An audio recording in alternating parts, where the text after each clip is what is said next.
খিচুড়ি তো কম বেশি খাওয়া হয় বন্ধুরা, কিন্তু শীতকালীন সবজি দিয়ে খিচুড়ির টেস্টটাই কিন্তু একটা আলাদাই।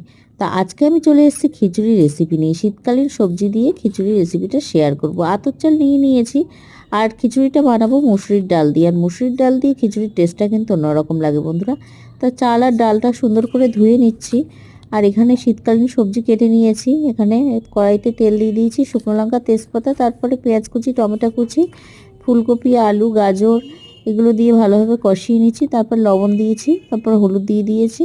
তারপর আরও একটু ভালোভাবে কষিয়ে নিয়ে এখানে জিরে ধনে গুঁড়ো দিয়ে দেবো। দিয়ে এটাকে ভালোভাবে কষিয়ে নিয়ে তারপরে আদা রসুনের পেস্টটা দিয়েছি, শুকনো লঙ্কার পেস্ট দিয়েছি। দিয়ে এটাকে ভালোভাবে কষিয়ে নিয়ে ধুয়ে রাখা চাল আর ডালটা দিয়ে দেবো। দিয়ে একটু হালকা করে নাড়িয়ে তারপরে উষ্ণ গরম জল দিয়ে দেবো।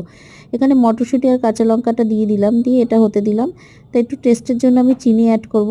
চিনিটা দিলে একটু টেস্ট হবে। তবে নামানোর আগে ঘি আর গরম মশলা দিয়ে নামিয়ে দিয়েছি। তো কেমন লাগলো বন্ধুরা রেসিপিটা?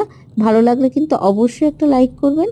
তো আজকে আমাদের লাঞ্চের মেনুতে এটাই ছিল, খিচুড়ি, লাবড়া আর ওই যে বেগুনি।